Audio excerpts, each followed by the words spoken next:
Mazmur 91, dalam lindungan Allah. Orang yang duduk dalam lindungan yang maha tinggi dan bermalam dalam naungan yang maha kuasa akan berkata kepada Tuhan, tempat perlindunganku dan kubu pertahananku, Allahku yang kupercaya.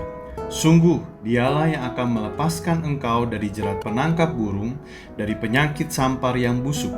Dengan kepaknya ia akan menudungi engkau, di bawah sayapnya engkau akan berlindung, kesetiaannya ialah perisai dan pagar tembok.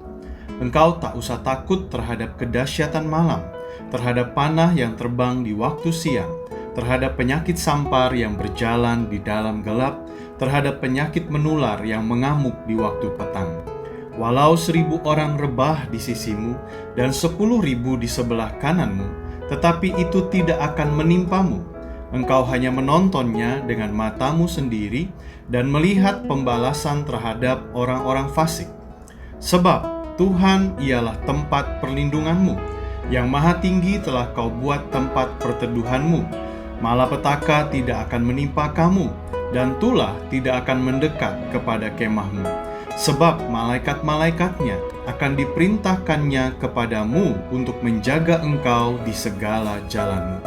Mereka akan menantang engkau di atas tangannya, supaya kakimu jangan terantuk kepada batu. Singa dan ular tedung akan kau langkahi, engkau akan menginjak anak singa dan ular naga. Sungguh hatinya melekat kepadaku, maka aku akan meluputkannya. Aku akan membentenginya, sebab ia mengenal namaku. Bila ia berseru kepadaku, aku akan menjawab. Aku akan menyertai dia dalam kesesakan.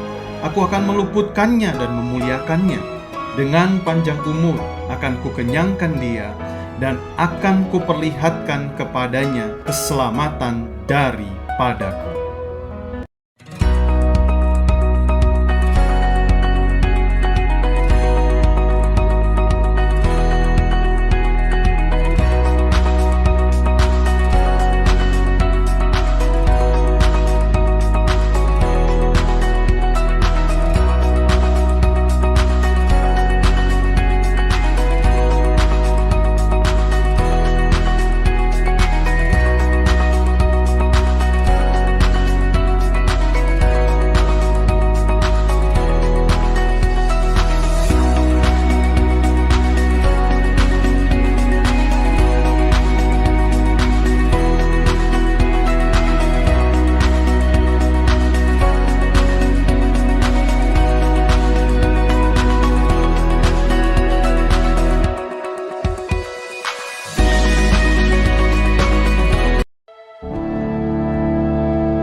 Bapak Ibu Saudara, Shalom.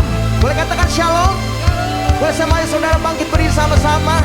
Kita mau mengakui Tuhan kita adalah Tuhan yang ajaib. Katakan amin.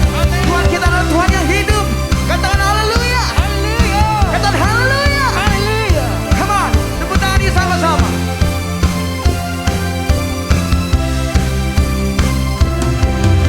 Tak terbayang kebesaran-Mu dan tak terbanding kekuatan-Mu Tuhan. Kau megah bagiku senap jiwa dan pengharapan, telah ku serahkan untuk rencana-Mu Tuhan. Kau Raja atasku, hanya Kau yang layak ditinggikan.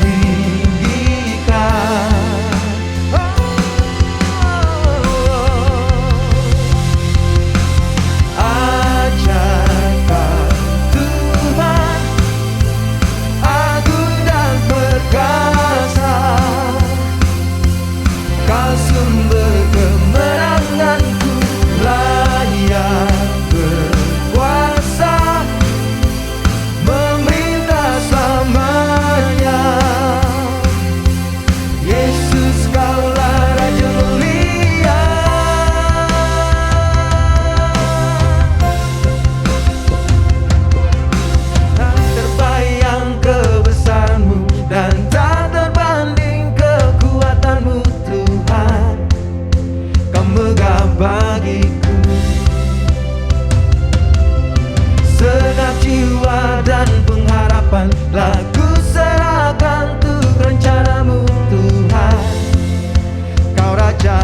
atasku. Hanya Kau yang layak ditinggikan. Ajaib Engkau Tuhan, ajaib Kau Tuhan, agung dan perkasa. Kau sumber kemenanganku, layak berkuasa, memerintah selamanya. Yesus, Kaulah Raja mulia, Kau Raja mulia. Haleluya. Tepuk tangan buat Tuhan kita. Kami mengakui keajaiban-Mu, Tuhan sumber kemenangan kami, Tuhan yang berkuasa.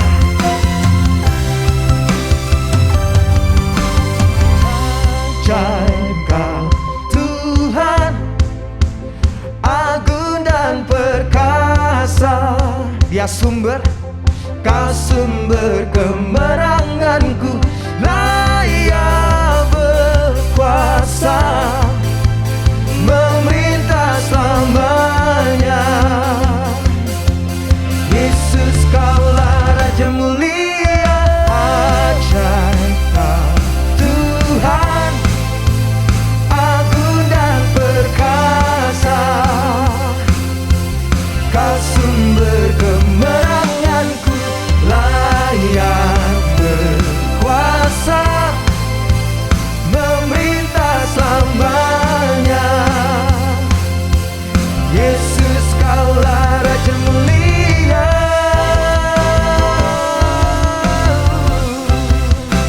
Raja mulia, Kau Raja mulia, Raja mulia.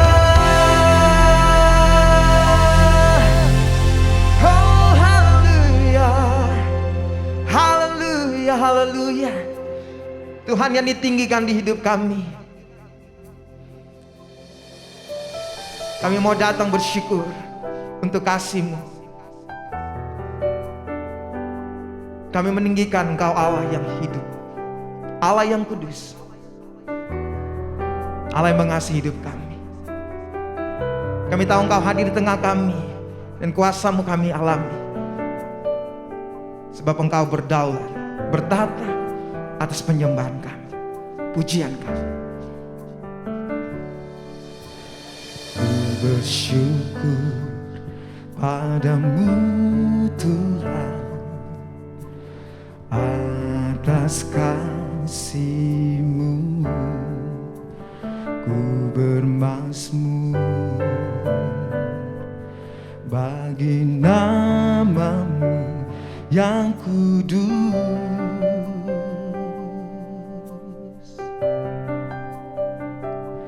Sebab Engkau kebenaranku, padamu ku percaya. Betapa mulianya Tuhanku, ku rindu menyatakan,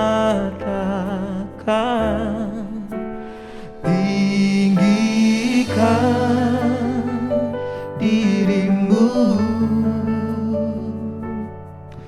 mengatasi langit, kebesaran-Mu Tuhan, mengatasi bumi, tinggikan diri-Mu, mengatasi langit, kebesaran-Mu Tuhan, mengatasi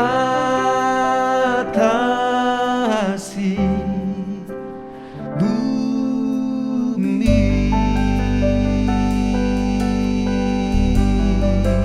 Mari katakan sama-sama, ku bersyukur.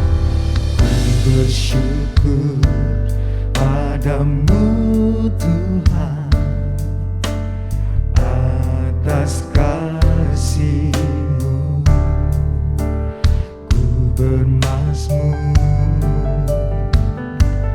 bagi nama-Mu yang kudus. Oh, sebab Engkau kebenaranku, padamu ku percaya. Betapa mulianya Tuhanku, ku rindu menyatakan, tinggikan diri-Mu mengatasi langit, kebesaran-Mu Tuhan mengatasi bumi. Tinggikan diri-Mu mengatasi langit, kemuliaan-Mu Tuhan mengatasi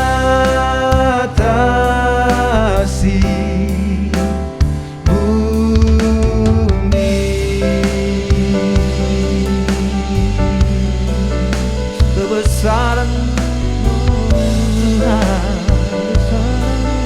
kami akui kemuliaan hanya bagi-Mu.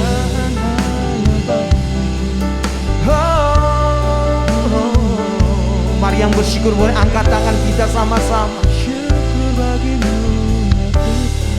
Katakan, tinggikan diri-Mu. Tinggikan diri-Mu mengatasi langit, kebesaran-Mu Tuhan mengatasi bumi. Tinggikan diri-Mu mengatasi langit, kemuliaan-Mu Tuhan mengatasi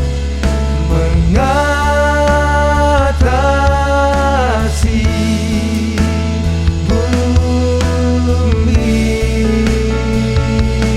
Oh, kemuliaan-Mu, kemuliaan-Mu Tuhan, keagungan-Mu, keagungan-Mu Tuhan, kebesaran-Mu, kebesaran-Mu Tuhan mengatasi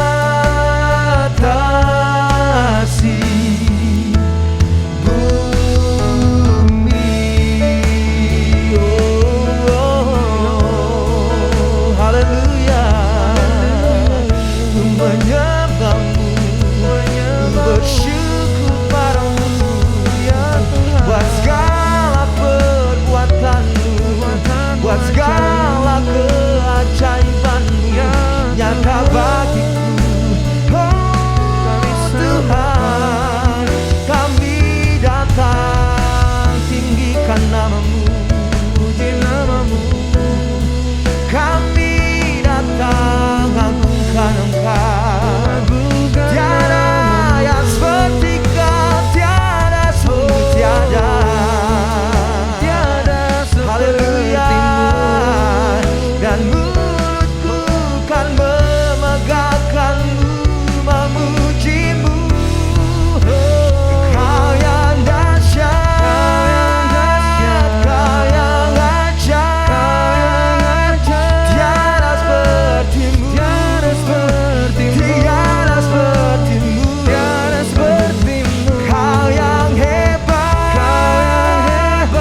syakaramu. Haleluya. Gora shamara mata karamu.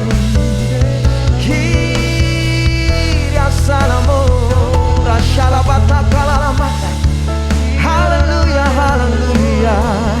Di hadiratmu kami temukan ketenangan. Di hadiratmu yang lemah dikuatkan, yang sakit menerima mujizat kesembuhan. Ora syakara mata kandara, sebab kami punya Tuhan yang hidup. Ora shandara mata kalala boyase. Oh ya sana boyase. Haleluya, haleluya. Glory bagimu, glory bagimu, glory bagi Yesus Tuhan.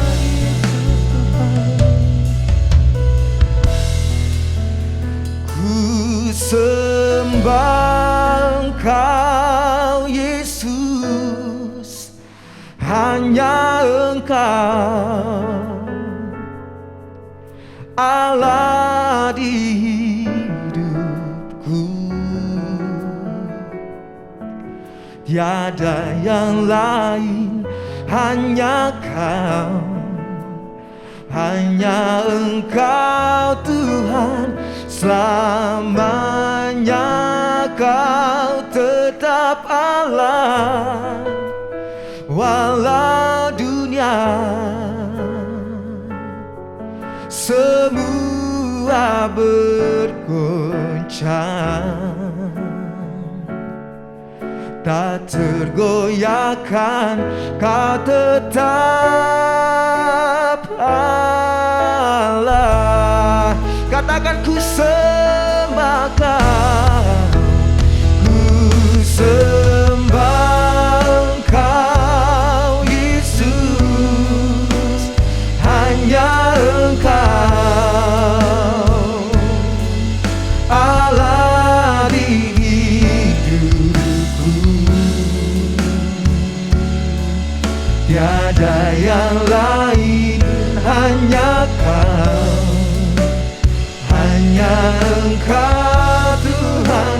Selamanya Kau tetap Allah, walau dunia semua bergoncang, tak tergoyahkan Kau tetap Allah. Kau tetap, Kau tetap Allah. Kau tetap Allah.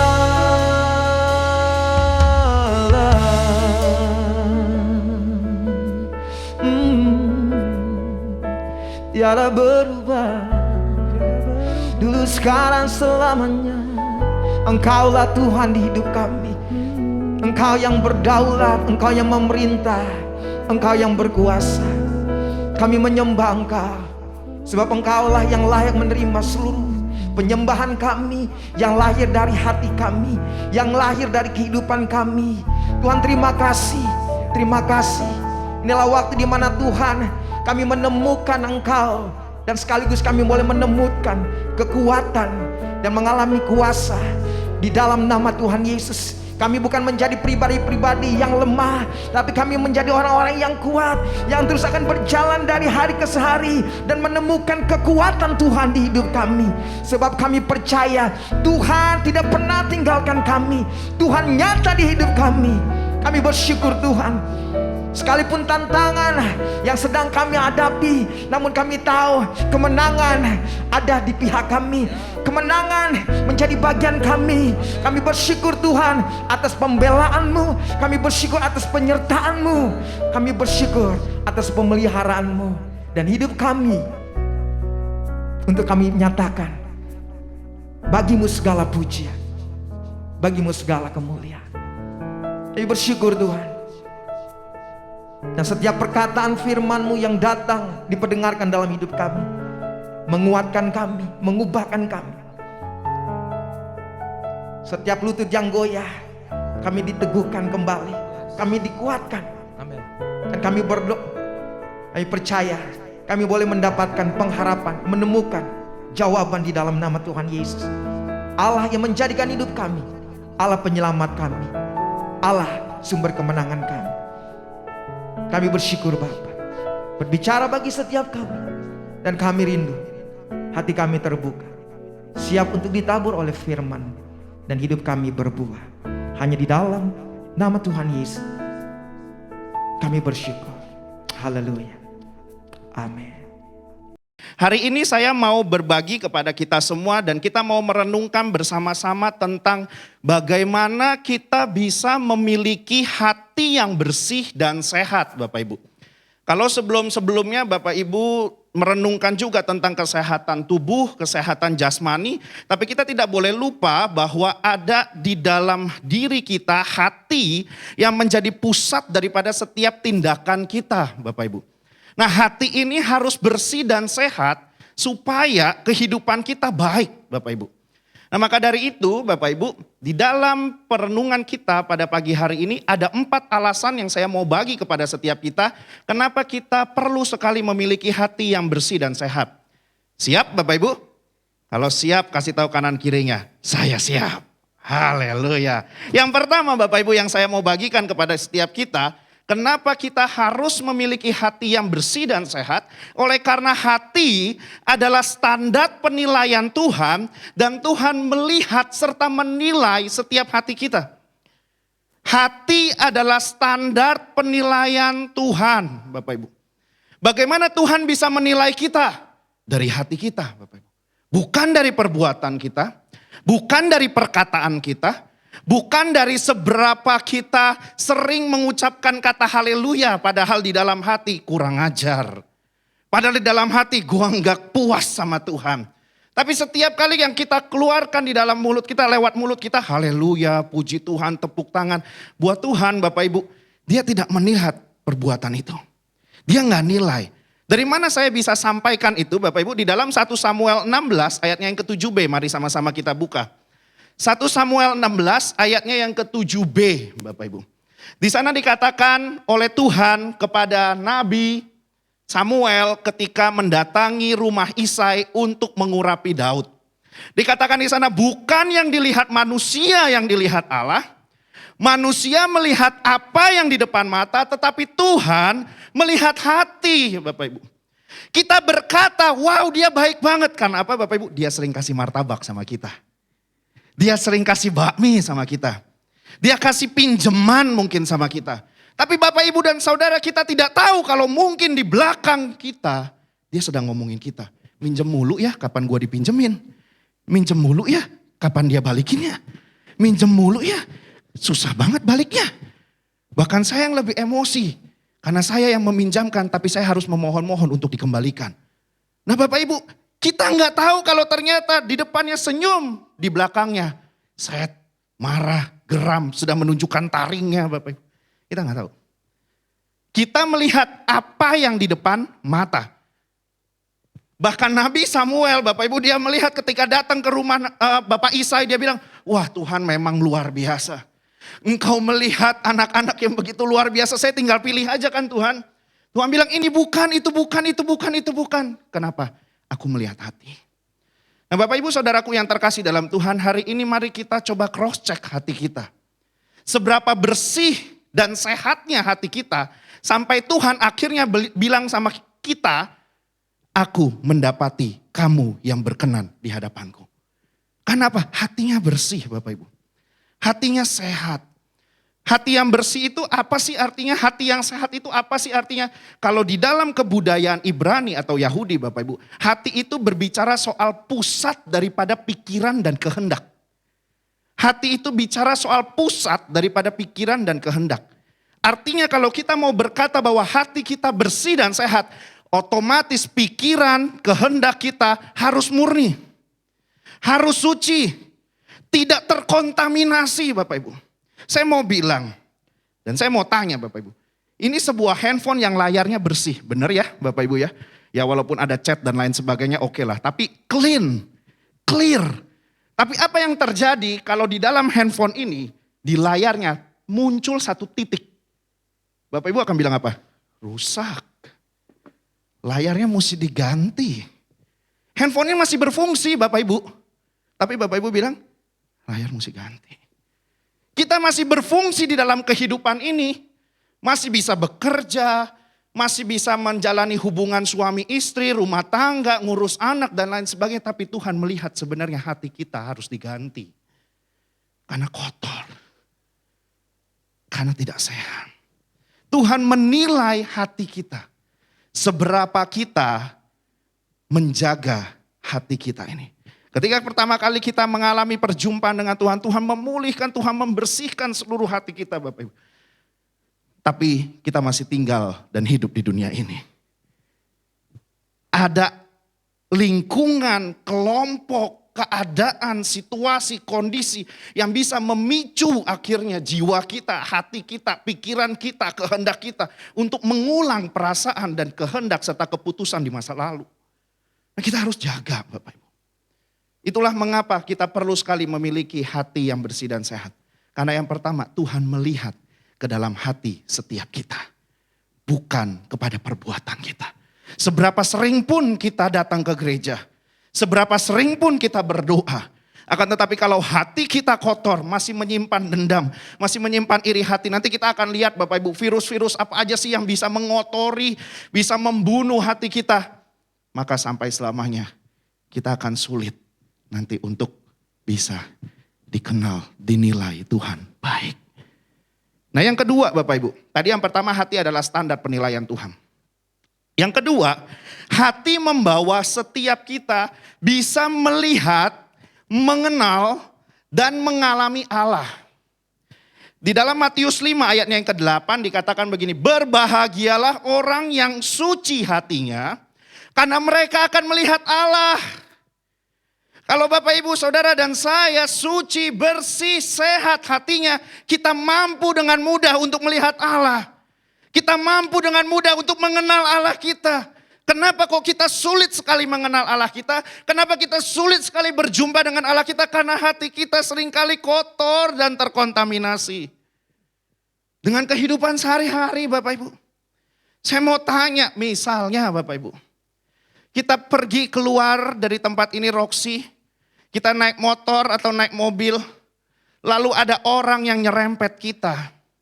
Kira-kira kita akan bilang haleluya puji Tuhan atau kurang ajar. Kira-kira kita akan bilang Tuhan Yesus memberkatimu atau woi hati-hati dong gak bisa nyetir ya. Itu hati Bapak Ibu. Hati. Akan sulit sekali untuk kita bisa mengenal dan mengalami Allah kalau kita masih punya pikiran dan hati seperti itu. Karena setiap kali kita melihat sebuah masalah, yang bergerak apa Bapak Ibu? Hati itu yang kotor. Hati itu yang sakit, tidak sehat. Tapi ketika hati itu bersih, sehat, kita akan mampu melihat sebuah masalah dari kacamata Tuhan. Dan kita akan menemukan Allah di sana. Kita akan mengalami Allah di sana. Hati yang bersih dan sehat membuat setiap kita bisa melihat, mengenal, dan mengalami Allah. Yang ketiga Bapak Ibu, hati yang bersih dan sehat akan membawa keselamatan bagi Bapak Ibu dan saya. Katakan keselamatan. Di dalam Yeremia 4 ayatnya yang ke-14, di sana dikatakan bersihkanlah hatimu dari kejahatan, hai Yerusalem, supaya engkau diselamatkan. Berapa lama lagi tinggal di dalam hatimu rancangan-rancangan kedurjanaanmu. Bapak Ibu ini adalah salah satu ayat di mana Nabi Yeremia itu menegur bangsa Israel. Dia berkata mau sampai kapan lagi? Kamu gak setia, kamu jahat, pikiran kamu bebal dan lain sebagainya, mendua hati. Mau sampai kapan? Kalau kamu seperti itu terus kamu gak bisa selamat. Aku mau menyelamatkanmu tapi harus ada bagian kita, respon kita. Apakah kita mau memiliki dan menjaga hati ini tetap bersih dan sehat di hadapan Tuhan. Bapak Ibu seringkali orang sakit karena makan samcian kebanyakan. Karena makan bakmi setiap hari. Karena makan Indomie tiap hari Bapak Ibu. Enak banget. Kemarin saya makan kari buatan mama saya. Lalu besokannya Bapak Ibu, saya makan kari dari Indomie, kari spesial. Begitu saya makan Indomie, kari spesial, lalu saya makan kari buatan mama saya lagi, beda langsung Bapak Ibu. Rasanya langsung beda. Waktu saya makan kari buatan mama saya di hari sebelumnya, saya bilang, enak banget nih, mantep, mantep. Besokannya Bapak Ibu, begitu saya makan Indomie kari spesial, saya makan kari buatan mama saya bilang, kok ada yang salah ya? Rasanya kurang ya. Kenapa? Micin Bapak Ibu. Kalau terus menerus dikasih makan itu Bapak Ibu sakit gak?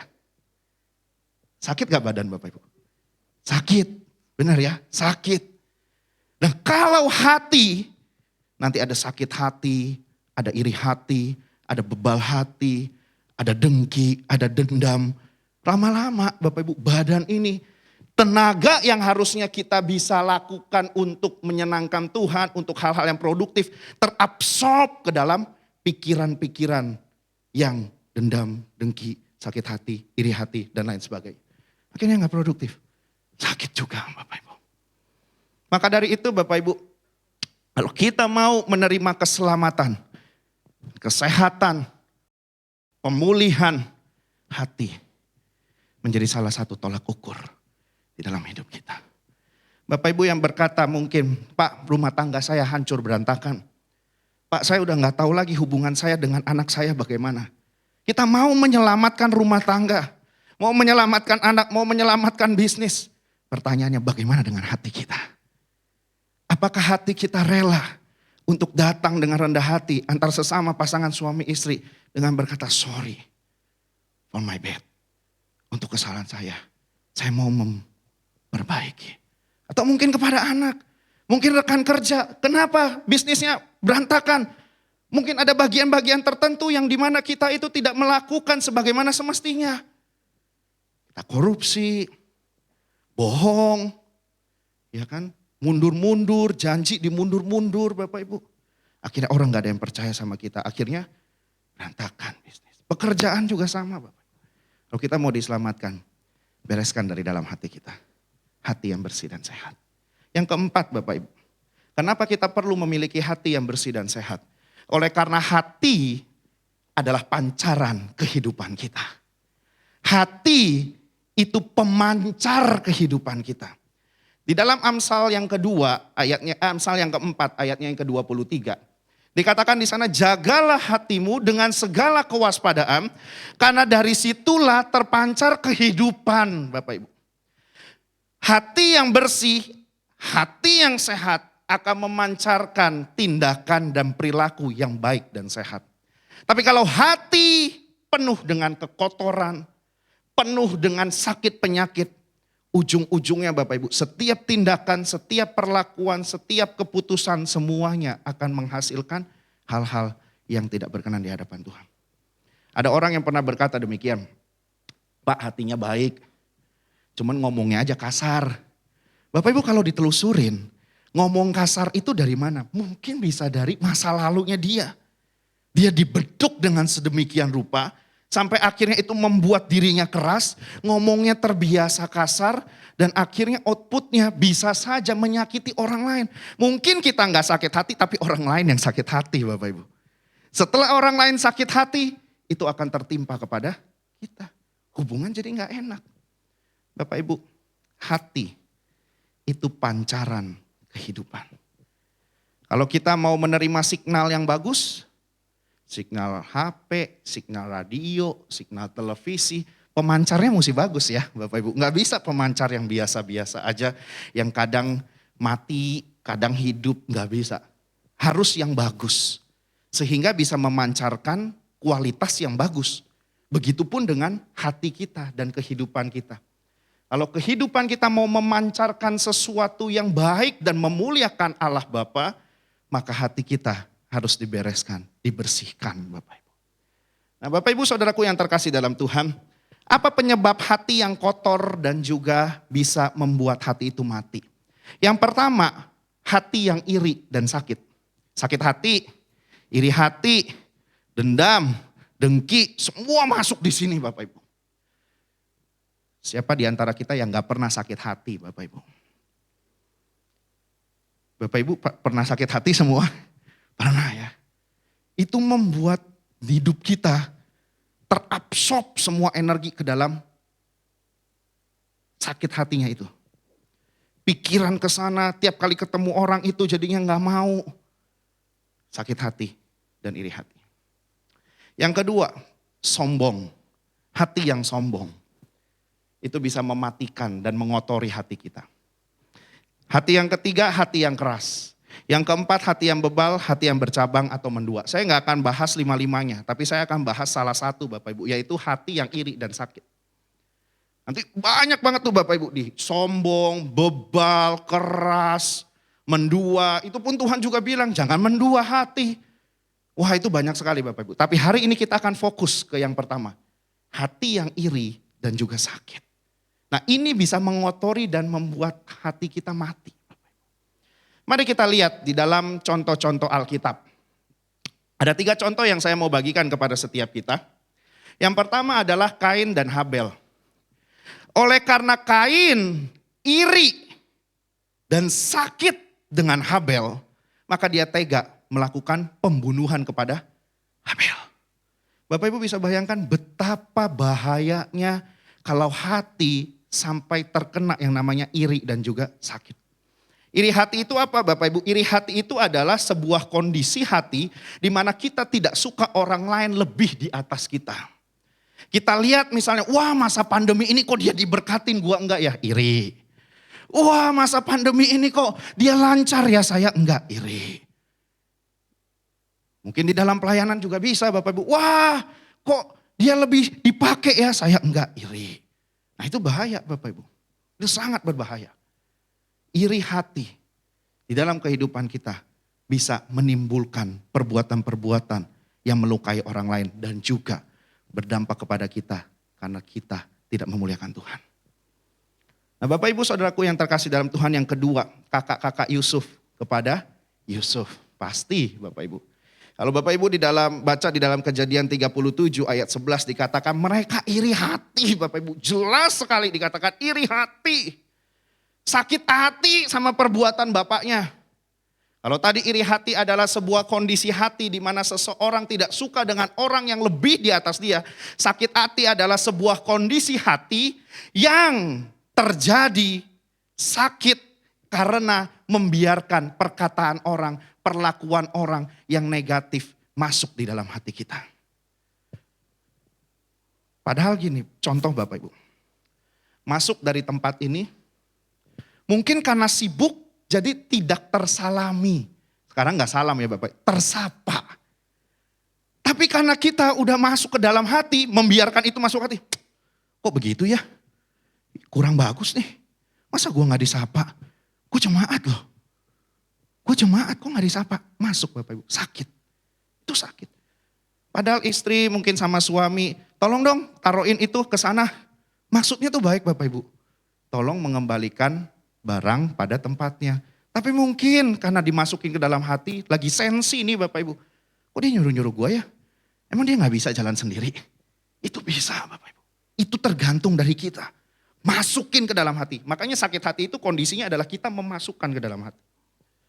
Omongan mertua, omongan suami, istri, anak. Itu semua kalau kita masukin. Omongan orang tua, kita masukin akhirnya sakit hati. Itu mesti dilepasin. Mesti let it go. Nah Bapak Ibu yang ketiga, orang yang sakit hati dan juga iri hati adalah Saul. Melihat Daud. Daud diurapi oleh Tuhan. Lalu ada iring-iringan berkata, wah Daud membunuh lebih banyak daripada Saul. Saul geram Bapak Ibu, dia iri, dia bilang, apaan anak kecil begitu, anak baru kemarin mau lebih dari saya. Saya udah berapa tahun jadi raja. Dia baru kemarin. Mungkin dalam hati dia akan berpikir kita tunggu aja waktunya sampai berapa lama dia akan begitu.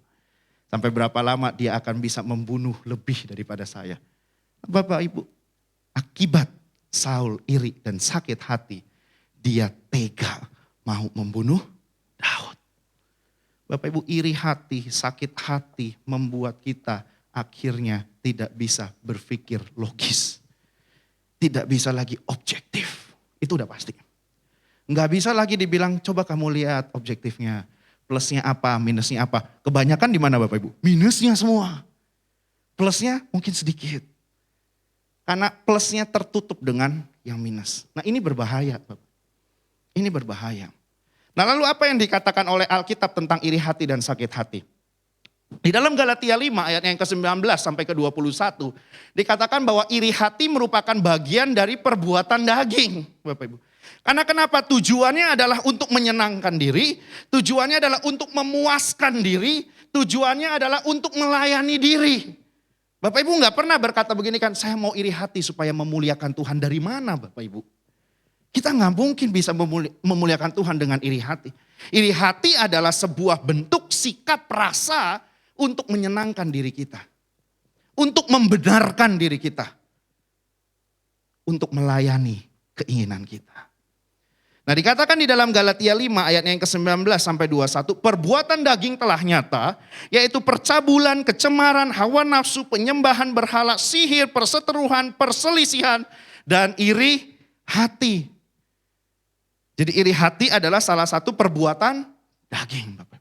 Katakan iri hati adalah salah satu perbuatan daging. Dan saya tidak akan melakukan itu. Amin. Nah Bapak Ibu, Alkitab berkata apa lagi tentang iri hati? Orang yang iri hati, orang yang sakit hati. Di dalam Ayub 5 ayat yang kedua dikatakan sebagai orang yang bodoh dan orang yang bebal. Sesungguhnya orang bodoh dibunuh oleh sakit hati. Dan orang bebal dimatikan oleh iri hati. Karena kita sakit hati, kita kesel sama dia. Kita lakukan sesuatu yang akhirnya ujung-ujungnya merugikan diri kita Bapak Ibu. Apakah itu bukan perbuatan bodoh? Oh enggak, itu bukan perbuatan bodoh. Itu karena saya sudah kesel. Iya, jadinya kita nggak bisa objektif Bapak Ibu. Tidak akan pernah bisa objektif. Kita akan punya alasan untuk bisa membenarkan setiap tindakan kita oleh karena dasar daripada tindakan kita adalah iri hati dan sakit hati. Alkitab berkata orang yang iri hati dan sakit hati adalah orang yang bodoh dan orang yang bebal. Tapi saya percaya setiap kita di tempat ini adalah orang yang baik hati dan juga orang yang pintar. Amin. Boleh kasih tepuk tangan buat Tuhan kita Bapak Ibu. Kenapa? Karena kita punya hati yang bersih. Dan hati yang sehat. Dan kita mau menjaganya. Lalu dikatakan dari mana itu bisa ada iri hati, sakit hati. Mazmur 107 ayatnya yang ke-17 Bapak Ibu. Dikatakan di sana ada orang-orang menjadi sakit oleh sebab kelakuan mereka yang berdosa. Karena ada dosa di dalam hidup manusia. Sehingga manusia itu mudah sekali untuk tersinggung, sakit hati, iri hati, sombong, bebal, mendua hati, dan lain sebagainya. Tapi fokus saya pada pagi hari ini saya mau memberi satu pengertian bahwa dosa itu bisa membuat kita akhirnya mudah sakit hati. Bapak Ibu, Adam sama Hawa sepanjang mereka hidup bersama-sama dengan Tuhan tanpa adanya dosa dan intervensi atau gangguan daripada iblis. Itu gak pernah sakit hati. Gak pernah iri hati. Gak pernah takut. Gak pernah khawatir. Tapi begitu ada dosa, dosa itu di dalam dirinya dan mengabsorb semuanya. Langsung mulai ada apa Bapak Ibu? Ketakutan, kekhawatiran. Dosa pertama itu kalau dilihat perbuatannya adalah membunuh. Yes. Tapi Bapak Ibu, di balik rancangan pembunuhan itu ada iri hati. Ada sakit hati. Di balik setiap perbuatan yang terjadi, entah mungkin suami, istri, anak, rekan kerja, itu pasti ada alasan di belakangnya. Yang men-trigger, yang mencoba untuk mengeluarkan perbuatan tersebut. Nah Bapak Ibu saudaraku yang terkasih dalam Tuhan. Dosa menjadi sebuah masalah yang memang sangat besar. Tapi bersyukur kepada Tuhan. Karena 2000 tahun yang lalu dia menyelamatkan Bapak Ibu dan saya. Amin. Dia memberikan pembebasan. Dia memberikan kelepasan. Dia memberikan sebuah akses di mana Bapak Ibu bisa menjangkau sebuah hati yang bersih dan sehat. Karena ada Roh Kudus yang menolong setiap kita. Maka dari itu Bapak Ibu di dalam Galatia 5 ayat yang ke-24 dikatakan di sana, barang siapa menjadi milik Kristus Yesus, ia telah menyalibkan daging dengan segala hawa nafsu dan keinginannya. Kita perlu menjadi milik Yesus Kristus supaya kita bisa menang Bapak Ibu. Dan supaya kita bisa memiliki hati yang bersih dan sehat itu. Bagaimana langkah praktisnya Pak? Saya akan selesai, pemusik saya minta undang untuk maju ke depan. Langkah praktisnya ada 3 Bapak Ibu. Yang pertama, supaya kita bisa memiliki hati yang bersih dan sehat, pikirkanlah perkara yang di atas Bapak Ibu dan jangan yang di bumi. Pak, pikirin perkara yang di atas, mulu yang di buminya kapan? Kalau kita sudah memikirkan perkara yang di atas, Tuhan pernah berkata, semua yang dicari oleh bangsa-bangsa, makan, minum, pakaian, Dia akan berikan kepada setiap kita. Kalau carilah dahulu kerajaan Allah dan kebenarannya, maka semua itu akan ditambahkan kepadamu. Jadi fokusnya Bapak Ibu harus kepada Dia dulu. Setiap kita mulai terserang, terjangkit iri hati, sakit hati, kita mulai pikirin. Ini bukan keinginan Tuhan. Ini bukan rencana Tuhan. Ini bukanlah sebuah hal yang Tuhan kehendaki dan menyenangkan Tuhan. Lalu kita ngapain Bapak Ibu? Pikirkan perkara yang di atas. Dengan cara apa? Baca Alkitab. Baca Alkitab, renungkan firman Tuhan. Doa, saat teduh Bapak Ibu. Pujian, penyembahan membuat hati kita akhirnya bisa plong. Mungkin pada saat itu, setelah itu Pak itu mah cuman kayak ada orang yang pernah bilang sama saya, pujian penyembahan itu memang bikin plong Pak. Tapi pada saat pujian penyembahan, setelah itu pusing lagi. Enggak ada bedanya dong sama narkoba Bapak Ibu. Enggak, kalau yang benar itu harusnya membuat setiap kita akhirnya lega. Karena kita menyerahkan semua sama Tuhan. Tuhan yang bekerja di dalam kehidupan kita. Bukan kita lagi, tapi Tuhan. Tapi kalau kita masih simpan, itu artinya kita belum serahkan. Udah gak ada Bapak Ibu. Kalau handphone ini saya serahkan kepada Pastor Taufan, otomatis handphone ini tidak ada lagi di saya Bapak Ibu. Kalau hati yang kotor itu saya serahkan kepada Tuhan, otomatis hati yang kotor itu tidak ada lagi di dalam diri saya. As simple as that. Akan tetapi Pak gimana? Kita mesti usaha Bapak Ibu. Dengan pertolongan Roh Kudus. Kita perlu komitmen. Kita perlu berjuang Bapak Ibu. Makanya dikatakan hidup ini adalah pertandingan. Karena kenapa kita perlu berjuang Bapak Ibu. Gak bisa kita bilang Tuhan tolong murnikan. Ya Tuhan sudah murnikan, yang jaga siapa Bapak Ibu? Kita yang jaga. Jadi yang pertama, pikirkan perkara-perkara yang di atas. Fokus dengan hal-hal yang di atas. Yang kedua Bapak Ibu. Poin yang kedua, tidak membandingkan diri dengan orang lain. Kenapa kita bisa iri hati?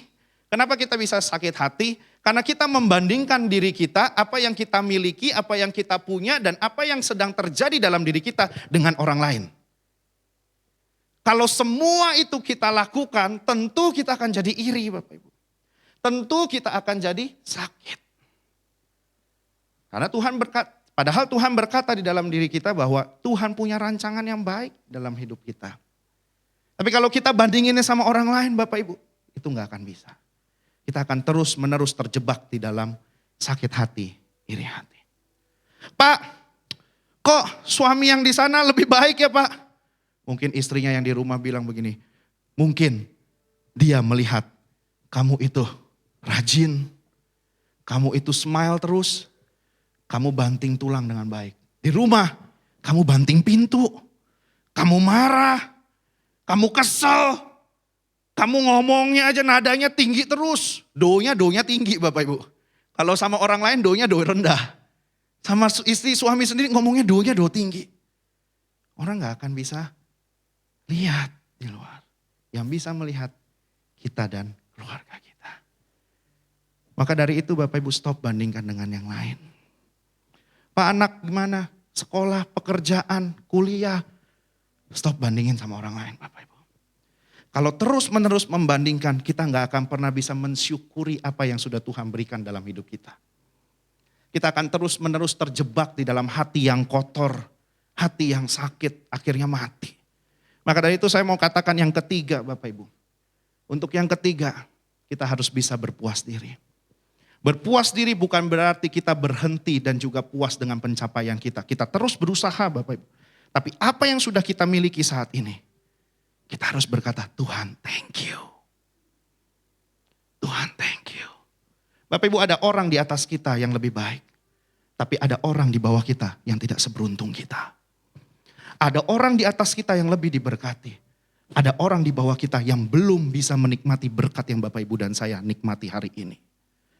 Maka sampai kapan kita mau terus-menerus membandingkan dengan orang lain? Terima apa yang kita miliki saat ini. Puas. Thank you Tuhan. Bersyukur, bersukacita, dan nikmati apa yang kita miliki. Karena itulah yang dikehendaki oleh Tuhan. Bapak Ibu. Kalau kita terus-menerus membandingkan, kita terus mikirin perkara-perkara di dunia, nggak akan selesai Bapak Ibu. Nggak akan selesai. Saya pun mengalaminya Bapak Ibu. Kalau kita terus-menerus mengejar apa yang ada di dunia ini, nggak akan pernah selesai. Nggak akan pernah selesai. Ada salah satu teman main Bitcoin juga Bapak Ibu sama saya. Terus dia bilang begini, sayang ya, saya nggak beli koin itu. Yang kemarin naiknya tinggi banget. Saya bilang, kalau kamu beli pun kemarin, hari ini kamu akan ngomong hal yang sama. Kamu akan bilang, sayang ya, kenapa kemarin gak lebih banyak? Bapak Ibu, hari ini, apa yang kita miliki? Apakah kita syukuri? Apakah kita datang kepada Tuhan, thank you Tuhan untuk hari ini apa yang saya miliki dan nikmati. Saya bersuka cita dengan apapun yang Tuhan berikan.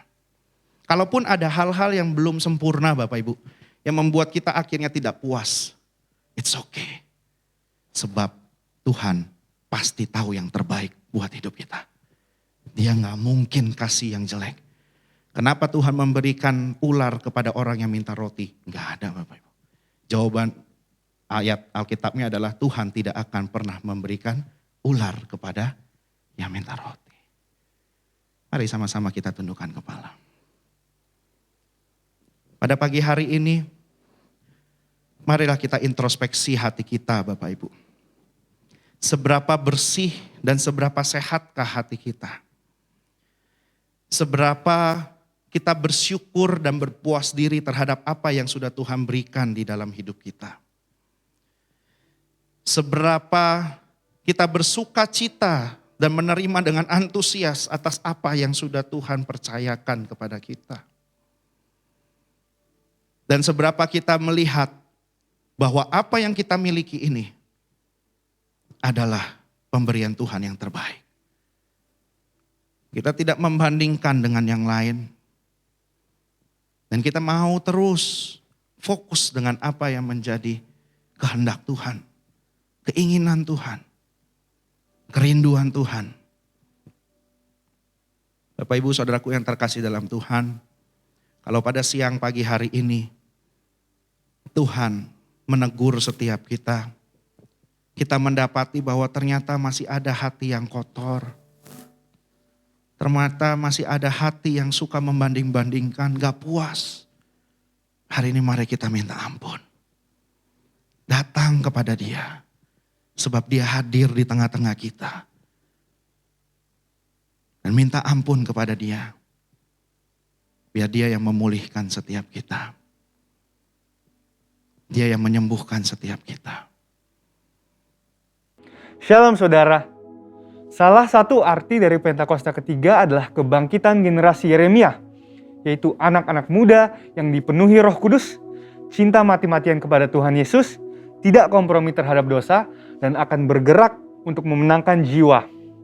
Nah saudara, kebangkitan generasi Yeremia tidak hanya ditunggu secara pasif, tetapi harus dikerjakan secara aktif di komunitas lokal kita masing-masing. Ketimbang menunggu untuk sebuah ledakan besar, cara kerja kerajaan Allah itu dimulai dari benih yang kecil dan pelan-pelan akan bertumbuh. Tuhan Yesus memberikan kita sebuah perumpamaan dalam Matius 13 ayat 24-25 yang berkata, hal kerajaan sorga itu seumpama orang yang menaburkan benih yang baik di ladangnya. Tetapi pada waktu semua orang tidur, datanglah musuhnya menaburkan benih lalang di antara gandum itu, lalu pergi. Dari ayat ini, kita melihat cara kerja kerajaan Allah dan cara kerja iblis. Tuhan menabur benih yang baik dan itu akan bertumbuh.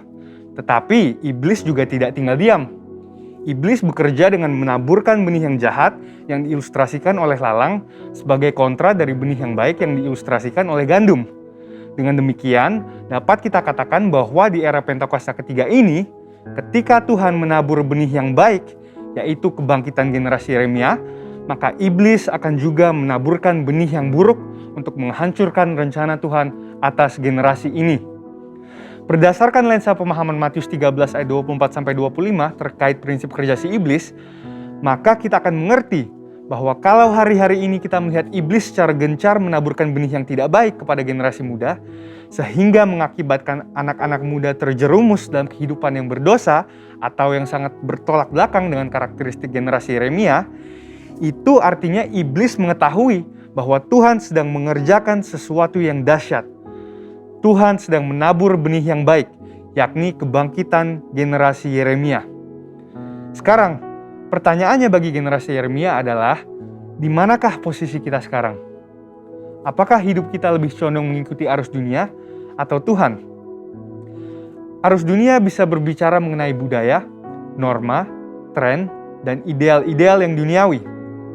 Tapi sebagai orang percaya, kita diingatkan untuk memikirkan perkara-perkara yang di atas dan bukan yang di bumi. Seperti yang sering disampaikan oleh gembala sidang kita, perkara yang di bumi berbicara tentang hidup yang duniawi, yang dinyatakan dalam rupa perintah, peraturan, dan ajaran yang tidak membawa seseorang kepada pengenalan akan Kristus. Perkara yang di bumi juga berbicara tentang segala sesuatu yang berada dalam pikiran, perkataan, dan perbuatan yang merupakan sifat manusia lama sehingga bertentangan dengan kehendak Allah.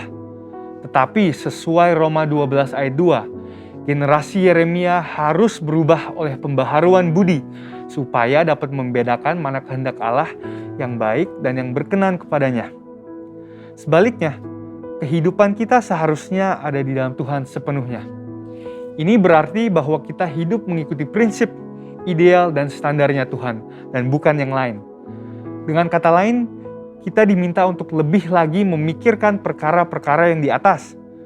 Dan juga seperti yang disampaikan oleh gembala sidang kita, memikirkan perkara-perkara yang di atas berarti bahwa kita harus menilai, mempertimbangkan, dan memikirkan segala sesuatu dari sudut pandang kekekalan dan sorga.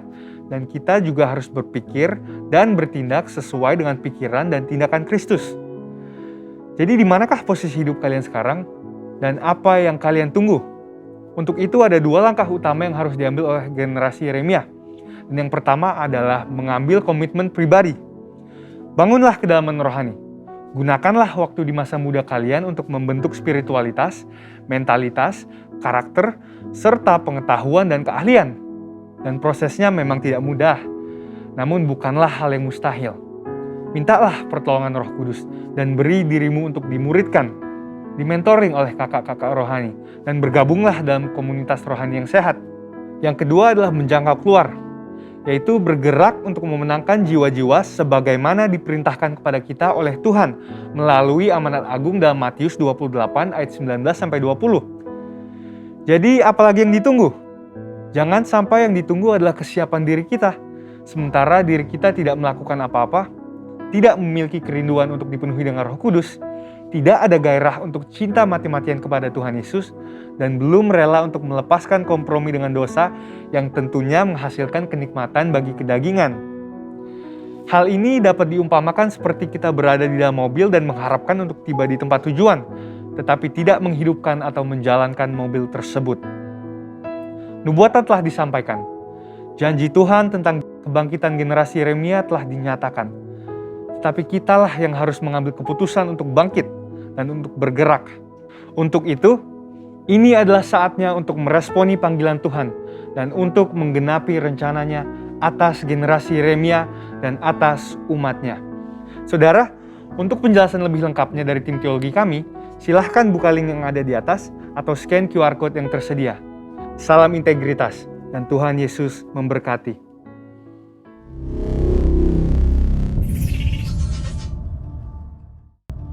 Saudara, saya berdoa supaya saudara diberkati dengan ibadah hari ini.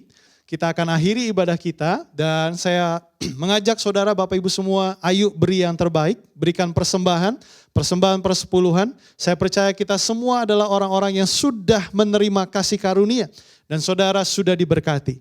Pemberian saudara akan memberkati banyak orang-orang yang ada di sekitar saudara melalui gerejanya yang Tuhan percayakan. Nah saudara Bapak Ibu, mari kita akhiri, kita berdoa dan kita akan terima berkat yang terbaik dari Tuhan. Bapak Ibu, tundukkan kepala dan kita sama-sama berdoa. Bapa di surga, terima kasih untuk hari ini. Bersyukur sekali lagi, hamba berdoa untuk setiap kami yang memberikan persembahan dan juga persembahan persepuluhan. Saat ini hamba berdoa di dalam nama Tuhan Yesus Kristus, Tuhan memberkati kehidupan semua jemaat Tuhan dan para pengerja dari gerejamu House of Joy. Berkati mereka dimanapun mereka berada. Biarlah setiap usaha mereka, pekerjaan mereka mengalami kelimpahan daripada Tuhan. Berikan hikmat, berikan jalan yang baru, berikan pintu-pintu yang baru untuk pekerjaan dunia usaha mereka, hingga mereka bekerja dengan hikmat dan kebijaksanaan, langkah-langkah yang tepat yang berasal daripada Engkau saja. Berikan roh yang lapar dan haus untuk seluruh jemaat Tuhan. Biarlah mereka dapat mencari Engkau, haus untuk belajar, merenungkan firman-Mu, bersekutu dengan Engkau, mengalami perjumpaan dengan Engkau. Saat ini Tuhan, aku berdoa di dalam nama Tuhan Yesus Kristus. Terima kasih Bapa, dan kami berdoa untuk gerejamu House of Joy ya Bapa. Mari berkati, biarlah di dalam pelayanan ini kami dapat terus bergerak maju, bergerak sesuai dengan isi hati Tuhan, dapat menjadi berkat bagi jemaat Tuhan, melayani jemaat-Mu dengan semua kemampuan yang ada, dan Tuhan tuntun, Tuhan sertai, dan setiap jemaat Tuhan bertumbuh di dalam rohani dan mereka dapat menjadi berkat. Berkati gerejamu House of Joy di dalam nama Tuhan Yesus Kristus. Terima kasih untuk hari ini ya Bapa, dan kami mau akhiri ibadah kami siap terima berkat yang terbaik. Mari angkat kedua tanganmu Bapak Ibu semua, biarlah berkat daripada Bapa di dalam anak yang tunggal, Yesus Kristus, persekutuan, perlindungan, penyertaan daripada Roh Kudus menyertai Bapak Ibu semua dari sekarang sampai selama-lamanya. Dan semua yang menerima berkat Tuhan ini sama-sama katakan, amin. Tuhan Yesus memberkati Bapak Ibu semua. Apa yang dimaksud dengan Pentakosta ketiga? Pentakosta ketiga adalah pencurahan Roh Kudus yang dahsyat di zaman sekarang, melebihi yang terjadi di Azusa Street. Pentakosta ketiga akan mengakibatkan penuaian jiwa yang terbesar dan yang terakhir sebelum Tuhan Yesus datang kembali. Pentakosta ketiga akan membangkitkan generasi Yeremia, yaitu anak-anak muda yang dipenuhi Roh Kudus, cinta mati-matian kepada Tuhan Yesus, tidak kompromi terhadap dosa, dan akan bergerak untuk memenangkan jiwa. Pentakosta ketiga lahir di Indonesia dan bergerak ke bangsa-bangsa. Gerakan ini dari timur ke barat dan akan kembali ke Yerusalem. Pentakosta ketiga akan memberikan kuasa untuk menyelesaikan amanat agung, dan setelah itu Tuhan Yesus datang kembali.